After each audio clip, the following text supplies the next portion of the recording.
Hindi ako naniniwala dati sa mga kwento tungkol sa Commonwealth Highway. Para sa akin, daan lang yon. Mahaba, maingay, at laging puno ng sasakyan. Araw-araw akong dumadaan doon, pauwi galing trabaho. Kaya nasanay na ako sa itsura nito kahit 10 oras na ng gabi. Pero may isang gabi na hindi pa rin mawala sa isip ko. Bandang 11:40 ng gabi nun, medyo maulan. Hindi malakas, yung tipong sapat lang para magmukhang madulas ang kalsada at mag-reflect ang mga ilaw ng poste sa aspalto. Sumakay ako ng jeep papuntang Fairview. Konti na lang ang pasahero, tahimik ang loob, puro pagod na ang mga tao.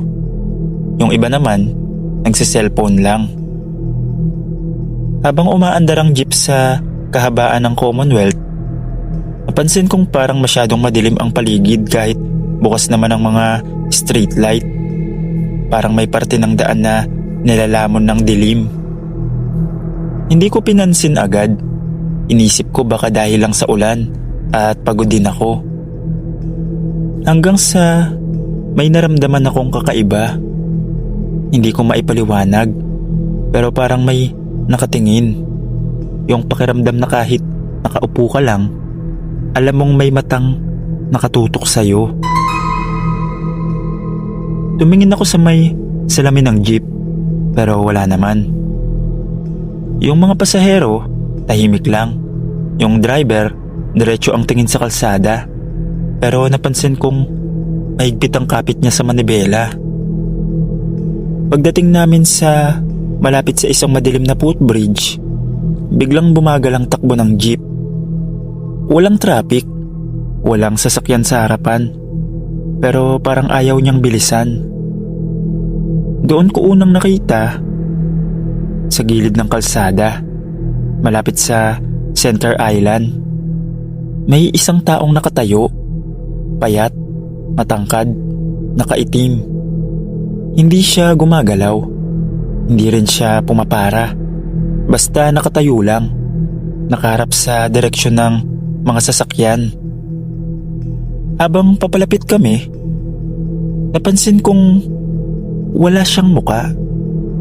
O baka meron, pero hindi ko makita. Parang natatakpan ng sobrang dilim kahit maliwanag naman sa paligid. Biglang may nagtanong sa akin kung nakikita ko rin ba. Hindi ako nakasagot. Parang nanuyo yung lalamunan ko, kaya tumango na lang ako. Pagdaan namin, bigla kong naramdaman ng kakaibang lamig. Ibang klase, mabigat, parang may dumaan sa loob ng dibdib ko. Pagkalampas namin, napansin ko sa side mirror, wala na siya. Tinapik ko ang balikat ng driver at tinanong kung nakita niya rin. Saglit siyang hindi nagsalita, tapos mahina niyang sinabing, "Sir, kanina pa po yan. Pangatlong ikot ko na ngayong gabi." At doon ako kinabahan ng tuluyan. Hindi na ako nagsalita matapos sabihin ng driver na pangatlong ikot niya na raw. Parang may humigpit sa dibdib ko. Tahimik ang buong jeep. Walang kahit anong ingay bukod sa mahinang tunog ng makina at gulong sa basang kalsada. Akala ko tapos na, pero nagkamali ako. Pagdating namin sa bandang may mahabang tuwid na kalsada, biglang namatay ang ilaw sa loob ng jeep. Hindi huminto ang makina pero ramdam ko ang biglang pagbabago ng hangin. Bumigat. May umiyak.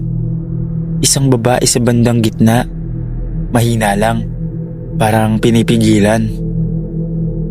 "Kuya, andyan na naman po." Napatingin ako sa unahan. Sa gitna, sa mismong linya ng kalsada, may nakatayo na naman. Pero this time, mas malapit, mas malinaw. Nakayuko ang ulo pero ramdam kong nakaharap sa amin.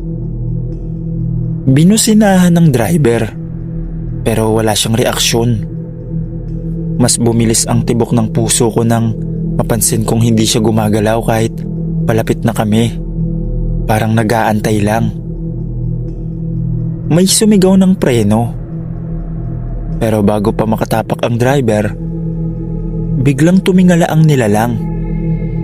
Tapos dun ko nakita ang mukha niya. May mukha siya, pero hindi tama. Parang tao pero sobrang putla. Nakanganga. Ang mga mata sobrang itim. Biglang kumabig ang driver. Sumigaw ang mga pasahero. Ramdam ko ang pagdulas ng jeep. Akala ko babangga kami. Sa huling segundo, napapikit ako. Pagdilat ko, nakahinto kami sa gilid ng kalsada. Walang banggaan, walang tao sa harap. Tapos tahimik. Wala ring umiimik. Parang lahat kami takot. Binuksan ng driver ang ilaw sa loob. Nanginginig ang kamay niya. "Bumaba na kayo. Pasensya na," sabi niya. Walang tumutol. Isa-isa kaming bumaba. Walang lingunan. Walang nagsalita. Kahit umuulan, mas gusto naming maglakad kaysa sumakay ulit. Habang naglalakad ako palayo, hindi ko mapigilang tumingin pabalik. Nakita ko ang jeep at sa likod nito, sa anino ng poste, may nakatayo ulit. Nakatingin siya. Simula nung gabing yun, hindi na ako sumasakay ng jeep kapag lampas 11:00, lalo na kapag wala akong kasama. May mga araw rin na dumadaan pa rin ako ron. Pero normal lang. Pero tuwing gabi, tuwing umuulan, tuwing tahimik ang kalsada, pakiramdam ko, may nakatayo pa rin sa gitna ng daan.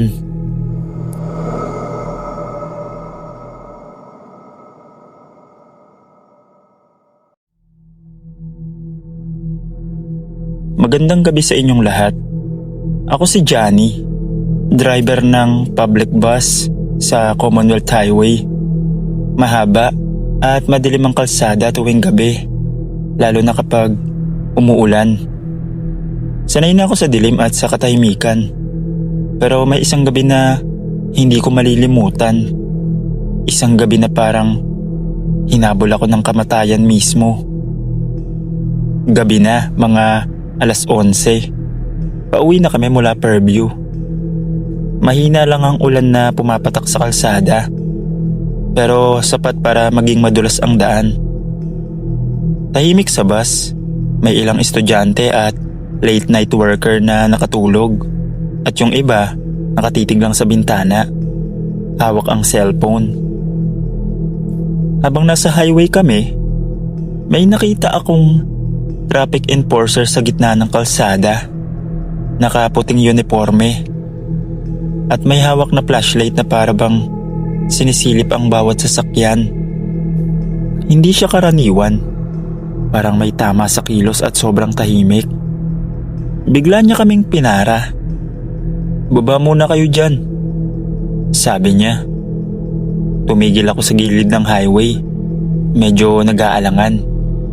Bumaba ako at habang papalapit, ramdam ko ang lamig na dumadaan sa katawan ko. Parang biglang bumaba ang temperatura sa paligid. "Sir, ang bilis ng takbo mo," sabi niya, sabay ngiti. Ang boses niya parang may echo kahit walang ibang sasakyan sa paligid. "Kailangan mong sundin ang batas o may mangyayari." Dugtong pa niya. Hindi ko alam kung bakit, pero naramdaman ko ang pangamba. Tumingin ako sa paligid. Walang ibang tao, walang ibang dumadaan. Pero parang may mga matang nakamasid sa akin mula sa dilim ng puno sa gilid ng kalsada. Nang lumapit ako sa kanya para tanungin kung anong problema, biglang lumiko siya sa gilid ng bus at tumingin sa akin. At sa liwanag ng flashlight, napansin kong wala siyang mata. Sir, hindi ko na natapos yung sasabihin ko. Hindi siya sumagot, hindi rin siya nagsalita. Tapos napakurap ako sa takot. Bigla siyang nawala sa harap ko. Pero ramdam ko, naroroon pa rin siya sa paligid. Ang lamig.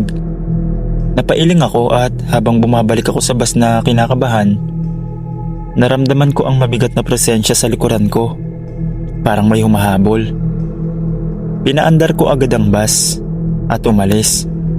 Pero bago tuluyang makaalis, nandun na naman siya sa gilid ng kalsada. Nakatayo siya at itinuro ang harap ng bus. Sa liwanag ng streetlight, napansin ko ang uniforme niya na naging luma, naging marumi, at parang may dugo sa dulo ng manggas. Kinabukasan, nagtanong ako sa ibang driver at sa dispatcher ko tungkol sa traffic enforcer na nakita ko. Lahat sila nagulat sa sinabi ko. Walang traffic enforcer na nakatayo doon kagabi, sabi nila. Pero may mga kwento na may isang traffic enforcer na namatay sa aksidente. Ilang buwan na ang nakalipas at sinasabi ng mga tao paminsan-minsan bumabalik siya sa highway. Pumapara ng mga sasakyan, lalo na sa mga bumabiyahe ng gabi. Mula noon, tuwing gabi, lalong-lalo na kapag umuulan, lagi kong nararamdaman ang lamig sa katawan ko at parang laging may nakatingin. Hindi ko na muling tinignan ang gilid ng kalsada ng mag-isa, lalo na sa kalsada kung saan ko siya nakita. At hanggang ngayon, tuwing dumadaan ako sa Commonwealth Highway, lagi akong nagdadasal na sana hindi ko na siya makita ulit.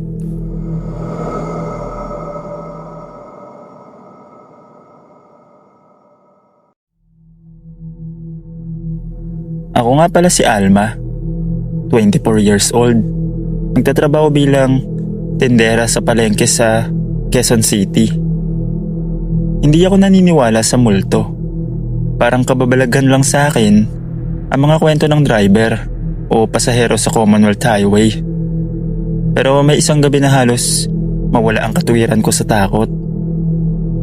Bandang 3:00 ng madaling araw, pauwi ako mula sa palengke. Konti lang ang sasakyan sa highway at halos lahat ng ilaw ay kumikindat lang sa basang kalsada mula sa ulan. Nakaupo ako sa jeep, tahimik, nakatitig sa bintana. Iniisip kung gaano pa katagal ang biyahe pa uwi at kung makakatulog pa ba ako ng maayos pagdating sa bahay. Paglapit namin sa footbridge malapit sa Balintawak, napansin ko ang isang babae. Nakaupo siya sa gilid ng footbridge. Mahaba ang buhok, puti ang damit at nakayuko. Parang natutulog lang siya. Ang kakaiba, walang ibang tao sa paligid at kahit malakas ang ilaw sa poste, ang lugar sa paligid niya ay parang nababalot ng dilim. Sa umpisa, akala ko tao lang siya, pero may kakaibang pakiramdam sa akin. Ang puso ko ay biglang kumabog ng mabilis. May malamig na hangin na dumaan sa loob ng jeep. Hindi normal. Ate, nakita niyo po yan? Bulong ng isang pasahero sa tabi ko. Tumango lang ako. Hindi ko maalis ang tingin ko sa babae. Parang bawat iglap ay lumalapit sa dulo ng footbridge. Kahit nakaupo lang siya. Paglapit ng jeep, biglang tumayo ang babae. Hindi siya gumalaw ng natural. Parang lumulutang lang sa hangin. Ang buhok niya, basa at nakatikit sa muka. Nanginginig rin siya sa lamig ng hangin. Ramdam ko ang kakaibang bigat sa dibdib ko. Sinabi ko sa driver na bababa na ako. Tumigil ang jeep sa gilid. Lahat kami, tahimik. Walang makagalaw. Ang babae ay nakatayo sa gitna ng pasilyo, nakatingin sa akin, at pagkatapos, sa isang iglap, nawala siya. tahimik ang mga tao sa jeep, biglang bumuhos ang ulan ng sobrang lakas. Pati ang driver napansin kong nanginginig na rin. Isa-isa nang umalis ang mga pasahero. Ngunit kahit wala na ang babae, ramdam ko pa rin ang presensya niya na parang may nakamasid sa akin sa bawat poste ng highway.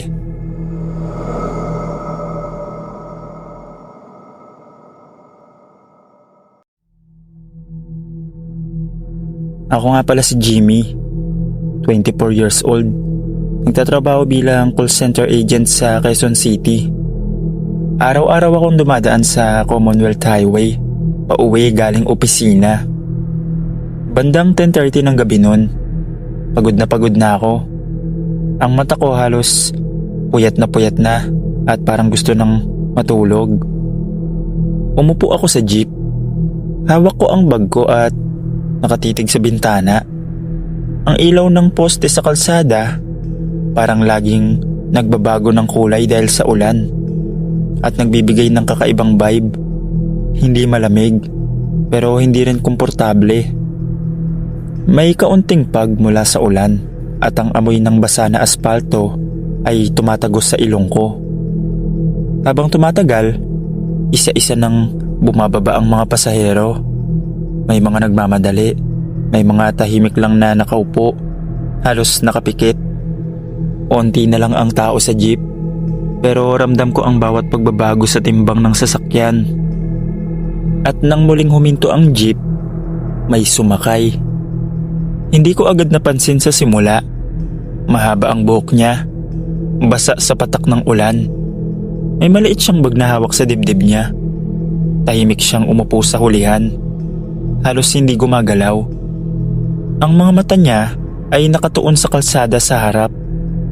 Pero ramdam ko, parang sinusuri niya ang bawat tao sa loob ng jeep. Hindi siya nakangiti, hindi rin nagbabago ang muka. At unti-unting nagkaroon ako ng kakaibang pakiramdam. Parang may presensya siyang hindi normal.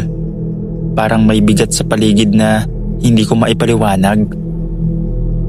Habang umaandar ang jeep, isa-isa nang bumaba ang mga pasahero. Kada hinto, nababawasan ang tao sa loob. Ang babae ay nanatiling nakaupo. Hindi siya nagbabago ng posisyon. Para siyang estatwa. Pero ang presensya niya, kakaiba. Ramdam ko ang lamig ng hangin sa paligid ko. Hindi mula sa ulan, kundi parang dumadaan sa katawan ko at nagdudulot ng kilabot. Tinangka kong tumingin sa driver, pero nakatuon lang siya sa kalsada. At pakiramdam ko, nakatingin siya sa akin. Hindi ko alam kung bakit, pero sa gabing yun, para bang ipinakita sa akin ng Commonwealth Highway ang isang bagay na hindi dapat makita ng kahit sinong pasahero sa 10 oras ng gabi. Hindi ko na maalis sa isip ko ang babae. Habang patuloy ang biyahe namin, tahimik ang jeep. Walang tumatawa, wala rin nag-uusap. Ramdam ko rin ang malamig na hangin sa loob. Bandang mag-aalas 12 na ng gabi, papalapit na kami sa isang tuwid na bahagi ng highway, malapit sa isang lumang gasolinahan na matagal nang sarado. Biglang kumabig ang jeep, tapos ang babae sa hulihan ay nakatingin pa rin sa harap, pero parang mas malalim ang titig niya. Parang alam niya kung ano ang nararamdaman ko. Hindi na ako nakapagsalita. Ang dibdib ko ay kumakabog ng sobrang bilis. Parang gusto ko nang bumaba. Biglang huminto ang jeep at sa isang iglap, nagsimulang gumalaw ang babae. Pero hindi normal. Tumayo siya. Nakatingin siya sa akin. Tapos yung katabi ko, humawak sa balikat ko. Hindi na ako nakapagsalita. Ramdam ko ang bigat ng presensya ng babae sa loob ng jeep. Sumigaw ako ng para. Tumigil ang jeep sa gilid ng kalsada. Tumakbo ako pababa. Hindi ko na nilingon ng babae kahit nadaanan ko siya. Nang makababa ako, dumiretso ako sa isang waiting shed dahil may mga tao roon. at nag-book na lang ako ng angkas pa uwi. Matapos yun, nakauwi naman ako ng ligtas sa bahay. Pero hanggang ngayon, hindi ko pa rin makakalimutan ang karanasan kong yun.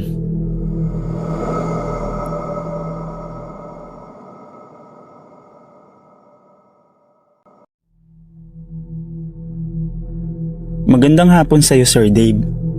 Tawagin niyo na lang po akong Alan, 26. At nitong nakaraang taon lang, namatay ang mama ko. Siya lang ang kasama ko simula pagkabata. Yung tatay ko kasi, matagal nang wala. Magkasama kami halos buong buhay ko. Kaya nung bigla siyang kinuha dahil sa sakit, parang gumuho yung mundo ko. Noong una, halos araw-araw akong umiiyak.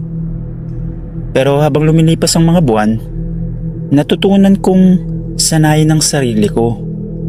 Lumipat ako ng trabaho, naging abala sa Maynila, at unti-unti kong tinanggap na wala na talaga si mama.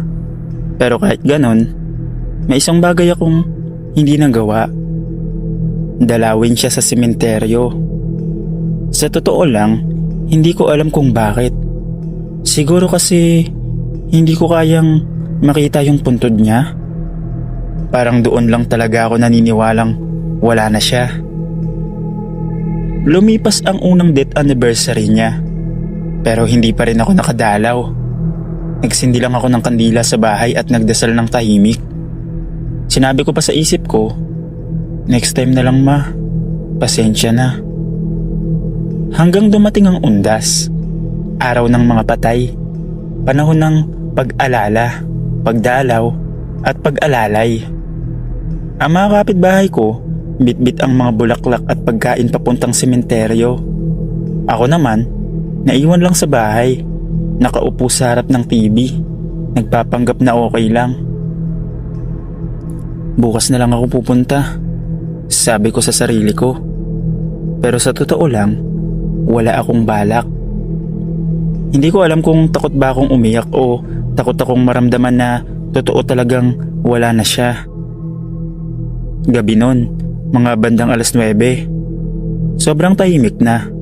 Karamihan ng tao, nasa sementeryo pa. Ako lang mag-isa sa bahay, nakabukas ang TV. Pero hindi ko naiintindihan ang pinapanood ko. Tapos, bigla akong naamoy ang paboritong pabango ni mama. Yung amoy ng sampagitan na lagi niyang ginagamit tuwing nagsisimba kami. Napalingon ako sa paligid. Wala naman akong binuksang pabango at wala rin naman akong kasama. Siguro nai-imagine ko lang, sabi ko. Pero habang lumalalim ang gabi, mas lumalakas yung amoy. Hanggang sa may narinig akong kaluskos mula sa kusina. Pero nang tumingin ako, nakita kong bukas ang pinto ng refrigerator. Wala namang hangin at sarado lahat ng bintana. Nilapitan ko at doon ko napansin may platong may tirang pagkain sa ibabaw ng mesa. Yung adobo na niluto ko kanina. Pero ngayon, may isang kutsarang bawas. Kinilabutan ako. Alam kong ako lang mag-isa. Pero habang nakatayo ako roon, may narinig akong mahina at pamilyar na boses. Anak. Parang tumigil yung tibok ng puso ko. Dahan-dahan akong lumingon. At sa sulok ng sala, sa tabi ng altar, may babaeng nakatayo. Nakaputing duster, maayos ang buhok, at may hawak na kandila. Hindi ko na kailangang hulaan. Si mama yun. Hindi ako makagalaw. Hindi ako makapagsalita. Gusto kong tumakbo pero parang nanigas yung katawan ko. Bakit hindi ka dumalaw, anak? Mahinahon ang boses niya. Pero ramdam ko yung lungkot. Nakalimutan mo na ba ako? Nang marinig ko ang boses ni mama, parang tumigil ang paligid. Hindi ako makagalaw. Yung lamig ng hangin, dumiretso sa buto ko. Ang tanging ilaw lang sa bahay ay yung maliit na ilaw sa altar. At doon ko siya malinaw na nakita. Si Mama, nakaputing duster, hawak ang kandila, maputi ang muka, pero hindi nakakatakot, malungkot lang. Pero habang tumatagal, unti-unti kong napapansin, wala siyang anino. Anak, bakit hindi mo na ako dinadalaw? Sorry ma, hindi pa talaga ako handa. Pero bago ko pa matapos sabihin, lumamig bigla ang buong bahay. Nag-flicker din ang ilaw sa altar at yung kandilang hawak niya, sumindi mag-isa. Ang amoy ng sampagita, mas tumindi. Parang umuusok ang paligid. Handa ka o hindi, ako mismo ang dumalaw sa'yo. Sabi niya habang papalapit. Doon ako napaatras. Nakita kong tumutulo ang luha niya. Pero hindi ordinaryong luha. Itim. Tapos parang may usok na lumalabas sa mata niya habang patuloy siyang lumalapit. Hindi mo man ako dinalaw. Ako na ang pupunta sa'yo. Ma, tama na. Patawarin mo na ako. Pero sa halip na mawala, naramdaman kong lumapit siya sa mismong tenga ko. Ramdam ko yung lamig. Anak, wag mo akong kalimutan. Pagkatapos nun, nawala ang lahat ng ilaw. At sa isang iglap, sobrang dilim ng paligid. Wala ako makita. Pero may naririnig akong paghikbi, mga yapak, at ang boses ni Mama na parang paulit-ulit. Huwag mo akong kalimutan.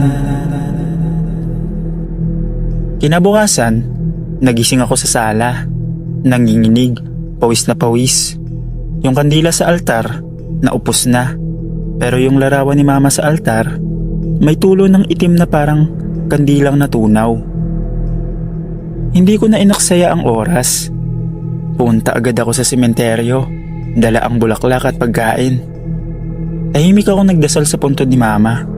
At habang nakaluhod ako, may naramdaman akong hangin na dumaan sa tabi ko.